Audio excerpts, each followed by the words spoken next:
सुंदरबन नाम का एक जंगल था जिसमें सारे पक्षी मिलजुल कर रहा करते थे। उसी जंगल में गुनगुन नाम की चिड़िया अपने दो बच्चों के साथ रहती थी। गुनगुन बहुत ही मेहनती और दयालु चिड़िया थी। सुबह होते ही अनाज की खोज में जाती थी और शाम को वापस अनाज को लाकर बड़े प्यार से अपने बच्चों को खिलाती। यही गुनगुन का रोज का काम था, अनाज की खोज में जाना और अपने बच्चों को खिलाना। उसके पड़ोस में ही लाडो चिड़िया रहती थी अपने दो बच्चों के साथ, और लाडो का घर मिट्टी का था। इसी वजह से उसे गर्मी से बड़ी राहत मिलती थी। गुनगुन रिमझिम, जल्दी चलो नहाने, चलो चलो जल्दी चलो।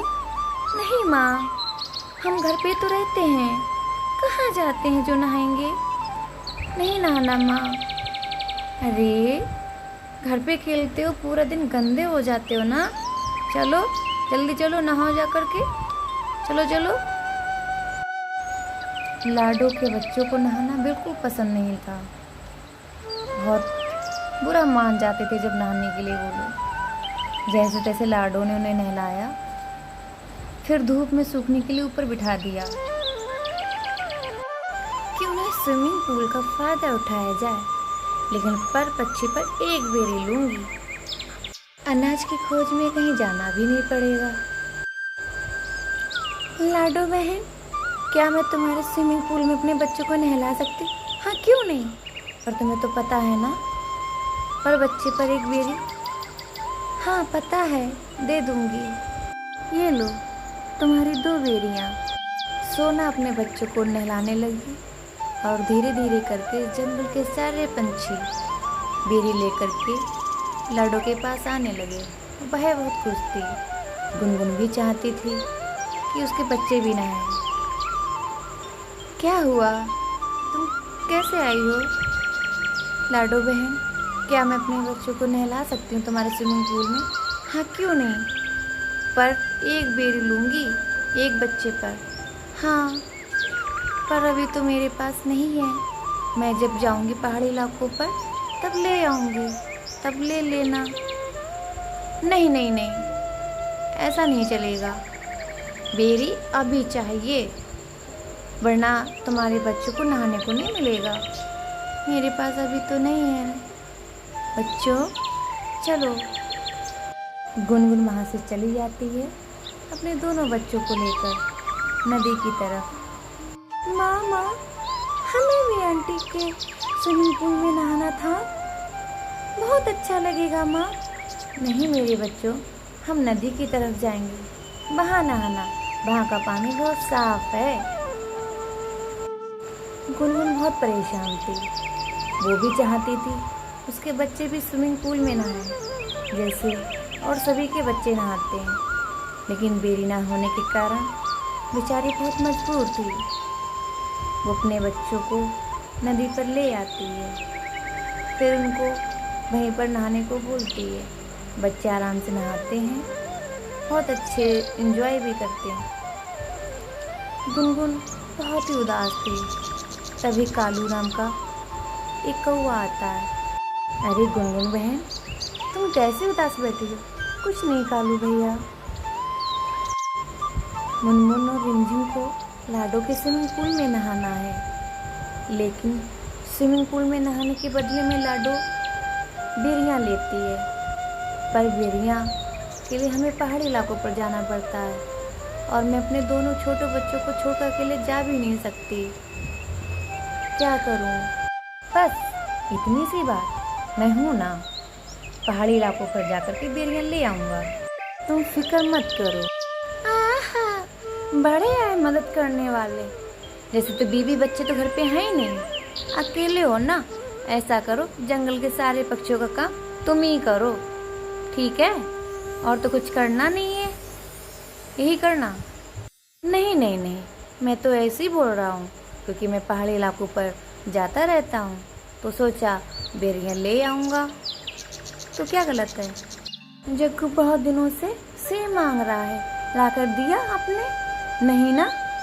चलो चलो, किसी की मदद करने की कोई ज़रूरत नहीं है, चलो मेरे साथ, चलो यहाँ से। मामा, मुझे भी लाडो आंटी की स्विमिंग पूल में नहाना है।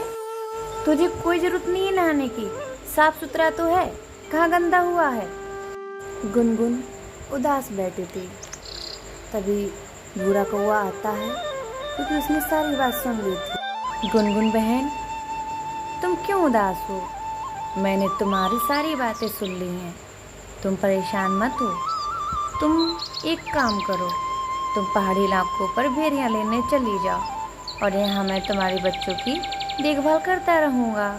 गुनगुन को भूरा कौवा पे बिल्कुल यकीन नहीं था, लेकिन उसको अपने दोनों बच्चों को स्विमिंग पूल में नहलाना था। तो उसने दोबारा से पूछा, तुम मेरी मदद क्यों करना चाहते हो?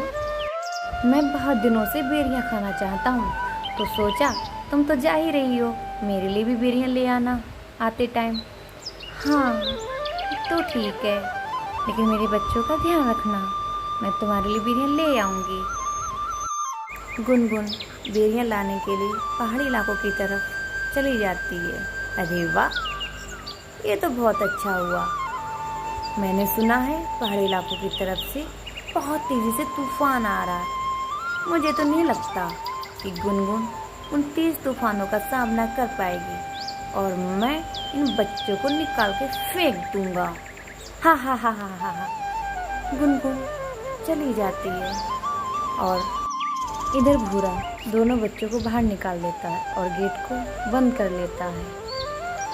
बेचारी गुनगुन इतने तेज़ तूफान में भी बढ़ती जा रही थी अपने बच्चों के लिए। अरे ये क्या, हवा तो बहुत तेज़ चलने लगी, लेकिन मैं हिम्मत नहीं हारूंगी, बेरियां तो ला कर के ही रहूंगी। बेचारी गुनगुन। तभी सामने से मुन्नू मौसी आ जाती है। अरे गुनगुन, ऐसे में कहाँ जा रही है? बहुत तेज़ से बारिश आ रही है, चल वापस चल। ठीक है मौसी, चलो। मुन्नू मौसी और गुनगुन वहाँ से चले जाते हैं। मुन्नू मौसी अपने घर पर ले आती है गुनगुन को। गुनगुन, तुम अभी मत जाना, बारिश बहुत तेज़ हो रही है, जब बारिश रुक जाए तब चली जाना, तब तक मेरे घर पे रहो। लेकिन गुनगुन को अपने बच्चों की बहुत चिंता हो रही थी। वो यही देख रही थी कब बारिश रुकी और मैं यहाँ से जाऊँ। बारिश बहुत तेज़ थी और बच्चों से बर्दाश्त नहीं हो रही थी, इसी वजह से वो एक पेड़ की टहनी पे आकर बैठ गए। तभी उनको एक आवाज़ आती है, बच्चों यहाँ आ जाओ, अंदर आ जाओ, बारिश बहुत तेज़ है। तभी बच्चे दोनों अंदर चले जाते हैं और इधर भूरा कौवा बहुत मज़े में सो रहा होता है। से बाहर कुछ हो ही नहीं रहा। फिर एक हवा का झोंका बहुत ज़ोर से आता है और भूरे कौवे का घोंसला पानी में गिर जाता है। दरवाज़ा बंद होने के कारण दरवाज़ा वो खोल नहीं पाता और भूरा कौवा पानी में ही डूब जाता है। बारिश थम जाती है और गुनगुन चिड़िया अपने घर पे आती है, लेकिन वो अपने घर को ना देख परेशान होती है और सोचने लगती है मेरा घोंसला कहाँ गया और मेरे बच्चे। वो अपने बच्चों की खोज में निकल पड़ती है, लेकिन तभी देखती है लाडो चिड़िया अपने दोनों बच्चों के साथ मिट्टी में फंस गई है। गुनगुन, मेरी मदद करो, मेरे मिट्टी का घर तेज़ बरसात होने के कारण गल गया है और हम फंस गए हैं। गुनगुन चिड़िया अपनी परवाह ना करते हुए सबको निकालती है। गुनगुन बहन, मैंने तुम्हारे साथ बहुत गलत किया, मुझे ऐसा नहीं करना चाहिए था, तुम बहुत अच्छी हो। गुनगुन चिड़िया अपने बच्चों की याद में थी, इसलिए वो लाडो की बात का जवाब नहीं देती। तभी उसके बच्चे गुनगुन को देख लेते हैं और कहते हैं, माँ माँ हम यहाँ हैं, माँ माँ इधर आओ ना माँ, हम यहाँ हैं। गुनगुन अपने बच्चों के पास जाती है और उन्हें देखकर बहुत खुश हो जाती है। माँ, आपके जाने के बाद भूरा अंकल ने हमको घर से निकाल दिया और हम बरसात में तेज होने के कारण यहाँ चले आए और इन बूढ़ी दादी ने हम दोनों को सहारा दिया। माँ जी, आपका बहुत बहुत धन्यवाद। अगर आप मेरे दोनों बच्चों को सहारा ना देती तो पता नहीं इनका क्या होता इतनी तेज़ बरसात में। कुछ दिन बीत जाते हैं, फिर सारे पंछी एक दिन जंगल के बीचों बीच खुले मैदान में एक बड़ा सा स्विमिंग पूल बनाते हैं और उसमें सब मिलजुल कर रोज़ नहाने लगते हैं। दोस्तों, आपको इस कहानी से क्या सीख मिली, प्लीज़ कमेंट में ज़रूर बताना। अगर कहानी पसंद आई हो तो लाइक, शेयर, सब्सक्राइब ज़रूर करना। Thank you.